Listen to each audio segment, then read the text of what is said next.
Hello friends, good morning. आपका स्वागत है मेरे चैनल स्टडी एंड रिसर्च में।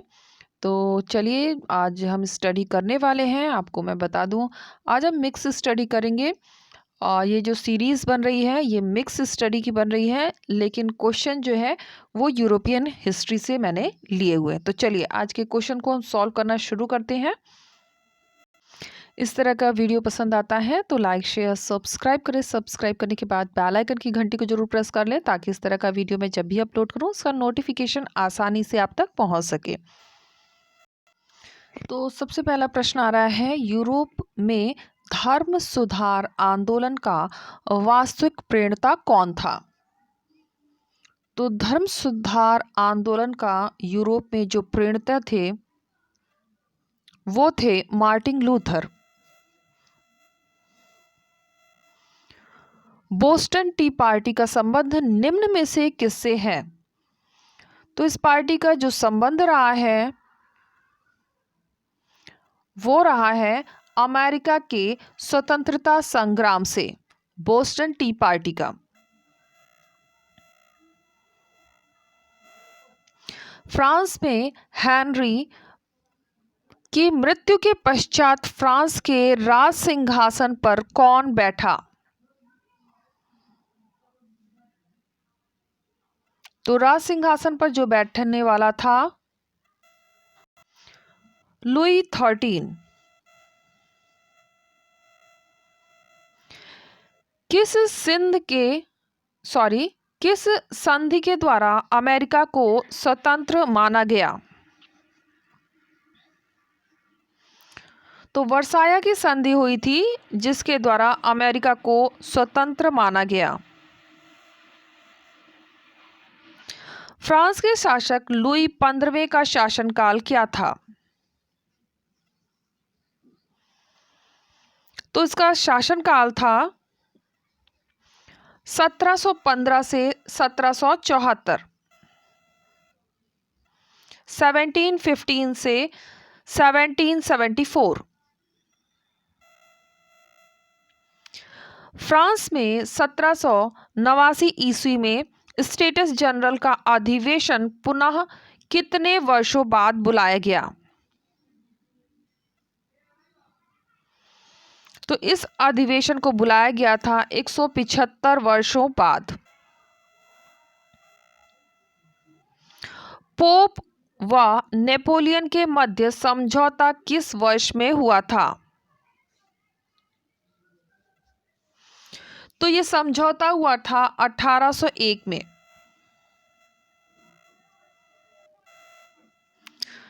मुझे फ्रांस का राजमुकुट पृथ्वी पर पड़ा मिला, जिसे मैंने तलवार की नोक से उठाकर अपने मस्तक पर रखा। यह कथन किस शासक का है? तो ये कथन है नेपोलियन का।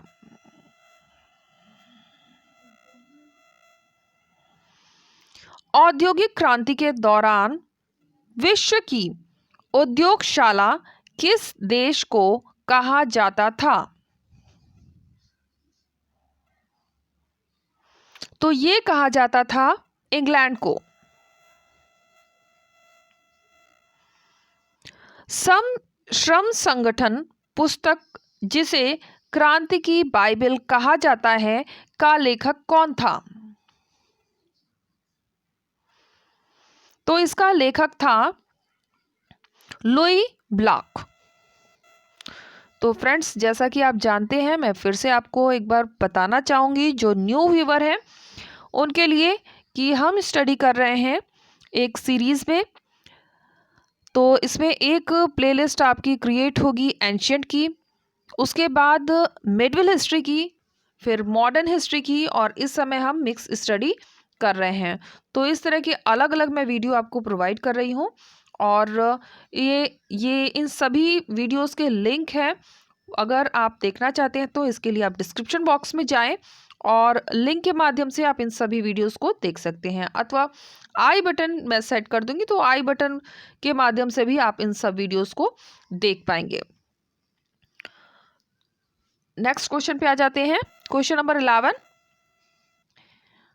1848 ईस्वी की क्रांति के पश्चात फ्रांस में अस्थायी सरकार का गठन किसके नेतृत्व में हुआ था?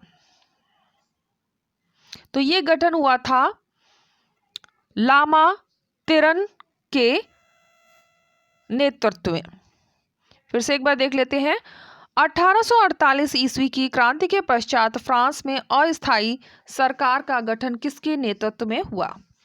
तो लामा तिरन के नेतृत्व में। अफीम के युद्ध में चीन का संघर्ष किस देश के साथ हुआ था? तो ये संघर्ष हुआ था इंग्लैंड के साथ। नेपोलियन ही वह पहला व्यक्ति था जिसने सर्वप्रथम इटली को एकता प्रदान की। ये स्टेटमेंट दी गई है, यह किस लेखक ने लिखा है? तो ये लिखा गया है मैरियट के द्वारा। नेक्स्ट क्वेश्चन पे आ जाते हैं। यूनान को किस संधि के द्वारा स्वतंत्र किया गया? तो यूनान को स्वतंत्र किया गया था एड्रियानोपिल की संधि के द्वारा। थ्रू दी डार्क कॉन्टिनेंट नामक पुस्तक किसने लिखी थी? तो ये पुस्तक लिखी गई थी स्टैनली के द्वारा। –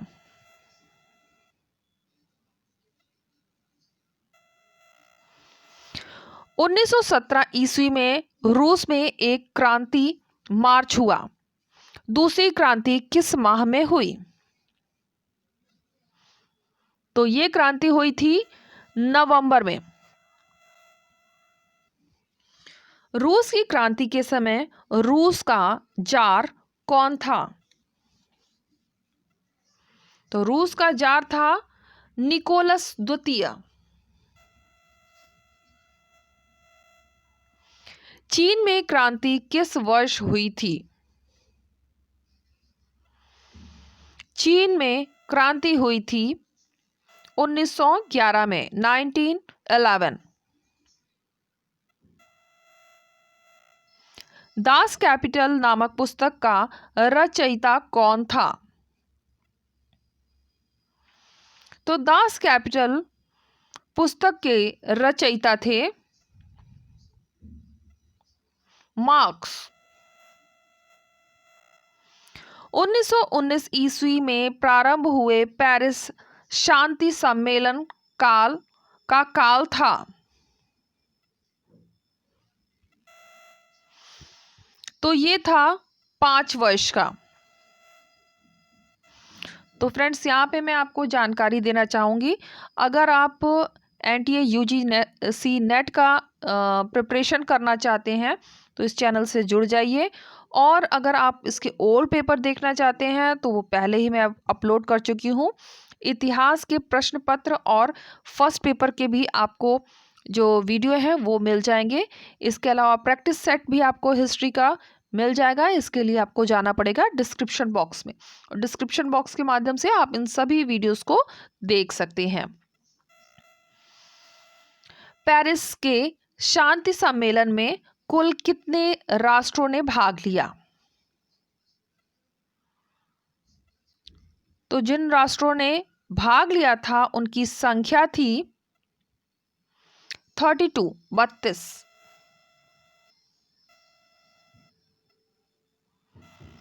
लीग ऑफ नेशन का वैधानिक रूप से जन्म किस वर्ष हुआ था?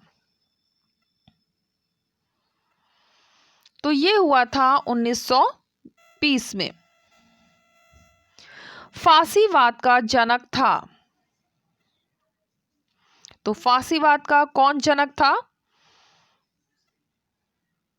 मुसोलिनी।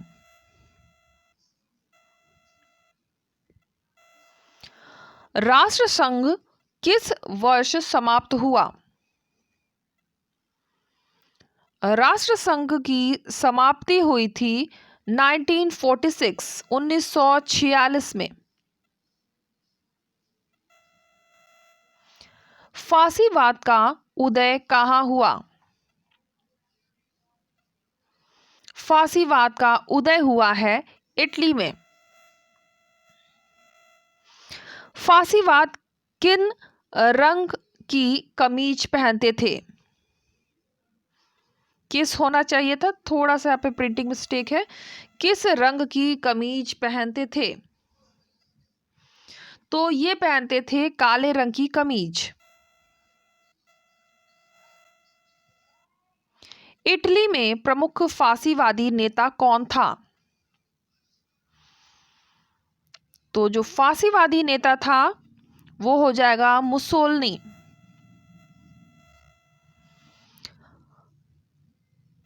पपोलो डी इटालियन नामक पत्र किसने प्रकाशित किया?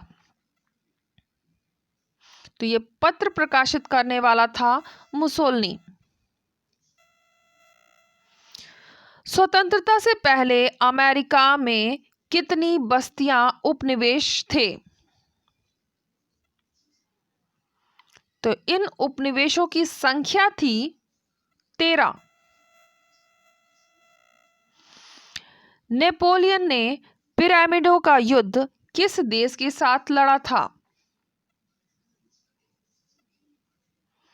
तो ये लड़ा था मिस्र के साथ। तो फ्रेंड्स यहाँ हमने 30 क्वेश्चंस कंप्लीट कर लिए हैं। तो फ्रेंड्स यहाँ पे मैं आपको जानकारी देना चाहूँगी कि ये सारे वीडियोस जो आपको स्क्रीन पे दिख रहे हैं इन सभी के लिंक आपको डिस्क्रिप्शन बॉक्स में मिल जाएंगे। इसके अलावा अगर आप टीजीटी पीजीटी की तैयारी करना चाहते हैं तो उसके भी ओल्ड पेपर आपको डिस्क्रिप्शन बॉक्स में उसका लिंक मिल जाएगा, या आई बटन के माध्यम से भी आप इन सभी वीडियोस को देख सकते हैं। तो बहुत ही शॉर्ट में मैंने कोशिश की है आपकी तैयारी के लिए वीडियो अपलोड किया है। तो उम्मीद है आपको पसंद आया होगा, इससे टाइम की भी बचत होती है। तो कल मिलते हैं फ्रेंड्स, और इस तरह का वीडियो पसंद आता है तो लाइक शेयर सब्सक्राइब करना मत भूलिए। सब्सक्राइब करने के बाद बेल आइकन की घंटी को जरूर प्रेस कर लीजिए ताकि इस तरह का वीडियो मैं जब भी अपलोड करूं उसका नोटिफिकेशन आसानी से आप तक पहुंच सके। Okay friends, take care and bye bye.